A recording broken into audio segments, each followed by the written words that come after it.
to all of you. You are welcome. Online class, Sardar Patel Inter College, Jarawi Shweshpur Kanpur. Class 10th, subject social science, topic खनिज तथा ऊर्जा संसाधन। बच्चों, पिछले online class में हमने आपको खनिज संसाधन के बारे में पढ़ा। आज हम आपको ऊर्जा संसाधन के बारे में आपको बताएंगे। ऊर्जा संसाधन जिन पदार्थों से मनुष्य को उद्योग, कृषि एवं परिवहन साधनों हेतु ऊर्जा की प्राप्ति होती है, उन्हें शक्ति या ऊर्जा के संसाधन कहते हैं। बच्चों, आपको मालूम होगा कि वर्तमान इस मशीनरी युग में बिना ऊर्जा के किसी देश की तरक्की संभव नहीं है। ऊर्जा के दो संसाधन होते हैं। एक होता है ऊर्जा के परंपरागत ऊर्जा के संसाधन और दूसरा होता है गैर परंपरागत ऊर्जा के संसाधन। परंपरागत ऊर्जा के संसाधन वह संसाधन होते हैं जिनका एक बार उपयोग करने पर ये स्वतः ही नष्ट हो जाते हैं। ऐसे संसाधनों को हम ऊर्जा के परंपरागत संसाधन कहते हैं। इनमें कोयला, पेट्रोलियम, प्राकृतिक गैस, परमाणु खनिज, क्योंकि इनका उपयोग करने के बाद ये नष्ट हो जाते हैं, इन्हें पुनः प्राप्त नहीं किया जा सकता है। गैर परंपरागत ऊर्जा के संसाधन वह संसाधन होते हैं जिनका उपयोग लंबे समय तक बार बार किया जा सकता है, अतः ये नष्ट नहीं होते हैं। इस प्रकार के संसाधनों को हम गैर परंपरागत ऊर्जा के संसाधन कहते हैं, जैसे सौर ऊर्जा, पवन ऊर्जा, भूतापीय ऊर्जा, वायु ऊर्जा, ज्वारीय ऊर्जा। अब परंपरागत ऊर्जा के संसाधन के अंतर्गत हम सबसे इम्पोर्टेंट खनिज कोयले के बारे में चर्चा करेंगे। कोयला औद्योगिक ऊर्जा का प्रमुख साधन है। लोहा, इस्पात तथा रासायनिक उद्योगों के लिए कोयला अनिवार्य है। भारत में व्यावसायिक शक्ति का 67% से भी अधिक भाग कोयले एवं लिग्नाइट के द्वारा पूरा होता है।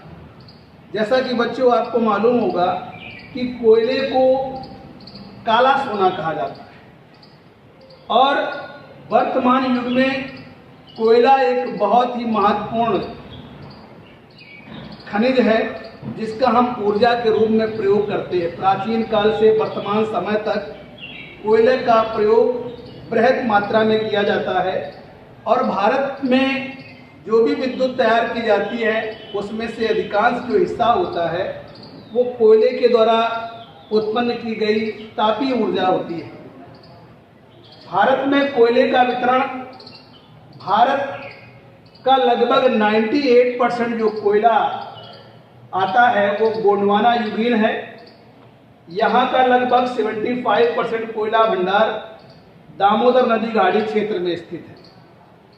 मैंने बच्चों जब पिछले ऑनलाइन क्लास में खनिज संसाधन के बारे में पढ़ाया था तो मैंने आपको बताया था कि भारत के लगभग 90% जो भी खनिज प्राप्त होते हैं वो दक्षिण के पठारी क्षेत्र में प्राप्त होते हैं और दक्षिण के पठारी क्षेत्र के अंतर्गत खासकर छोटा नागपुर के पठार में सबसे अधिक खनिज पदार्थ पाए जाते हैं। और जैसा कि आपको मालूम है कि झारखंड और पश्चिम बंगाल में ही दामोदर नदी बहती है जो कि हुगली की एक सहायक नदी है। इस क्षेत्र में ही कोयले के विशाल भंडार हैं। जैसा कि आपको मालूम है कि दुनिया की जो विख्यात कोयले की खान, चाहे वो झरिया हो जो कि वर्तमान में झारखंड में है और चाहे वो रानीगंज हो जो कि पश्चिम बंगाल में है, ये भारत में कोयले की बहुत ही मशहूर खाने हैं। भारत में कोयले का जो उत्पादन सबसे अधिक होता है वो झारखंड में होता है। ये भारत में लगभग 36% कोयले का प्रोडक्शन या उत्पादन करता है। दूसरा नंबर आता है छत्तीसगढ़ व मध्य प्रदेश जो लगभग 28% कोयले का उत्पादन करता है। थर्ड नंबर पर आता है पश्चिम बंगाल जो लगभग 13% कोयले का उत्पादन करता है।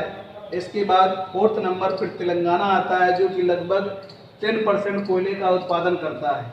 शेष अन्य कोयले का उत्पादन उड़ीसा, महाराष्ट्र, कर्नाटका इन प्रांतों का स्थान आता है। जैसा कि आपको मालूम है कि कोयला एक बेशकीमती खनिज है जो ऊर्जा के लिए बहुत ही आवश्यक है। भारत में 1950-51 में लगभग 344 लाख टन कोयले का प्रोडक्शन हुआ, जो कि 2011 से लेकर के 2012 तक लगभग 583 लाख मिलियन टन कोयले का उत्पादन हुआ। कोयला यहाँ पर दामोदर, चूंकि आपको मालूम है कि कोयला एक जीवाश्म ईंधन है जो परत दर मलबा जमा होने से एक लंबे समय के अंतराल के बाद उत्पन्न होता है और ऊर्जा के स्रोत के रूप में सबसे अधिक कोयले का प्रयोग किया जाता है। कोयले के उत्पादन क्षेत्रों को आप भारत के मानचित्र में देखने का प्रयास करें।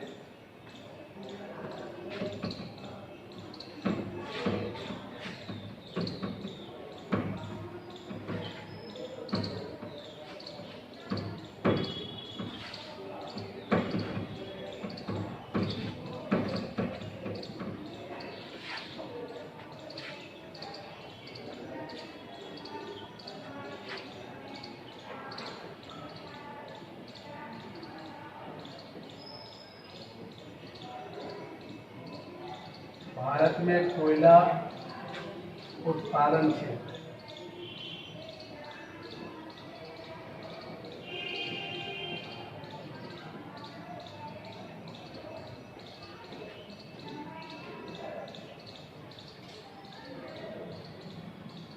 जैसा कि बच्चों आपको मालूम है कि खनिज या कृषि के जो भी आंसर दिए जाते हैं उनमें मानचित्र का अपना एक अहम रोल होता है और यदि इनके उत्पादन एवं वितरण के क्षेत्रों को मानचित्र के द्वारा यदि आप दर्शाने का प्रयास करेंगे तो आपको 100% मार्क्स मिलेंगे, जिससे आपकी मार्किंग भी सुधरेगी।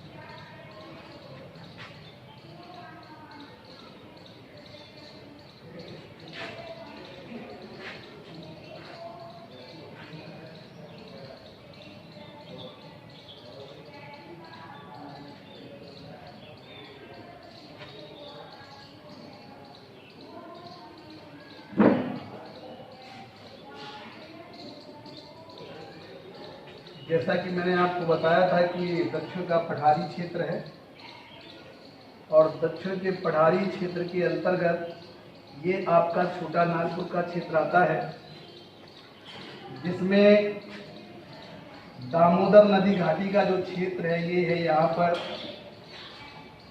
ये दामोदर नदी घाटी क्षेत्र है।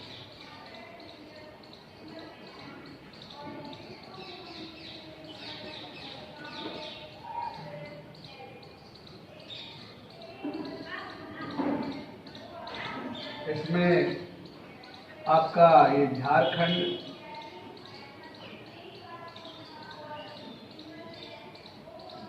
उड़ीसा,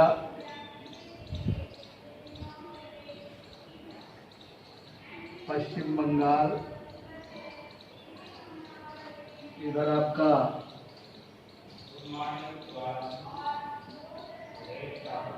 तेलंगाना,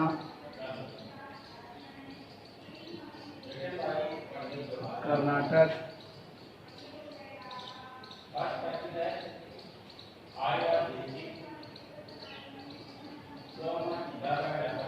छत्तीसगढ़, मध्य प्रदेश, महाराष्ट्र, यानी लगभग 36%, झारखंड लगभग 28%, छत्तीसगढ़ और मध्य प्रदेश लगभग 13%, पश्चिम बंगाल और 10% आपका तेलंगाना और शेष कर्नाटक और महाराष्ट्र में कोयले का प्रोडक्शन होता है। ऊर्जा संसाधनों में आगे के जो ऊर्जा संसाधन के रूप में जिन खनिज पदार्थों का प्रयोग होता है वो अगली ऑनलाइन क्लास में आपको पढ़ाएंगे। थैंक्स।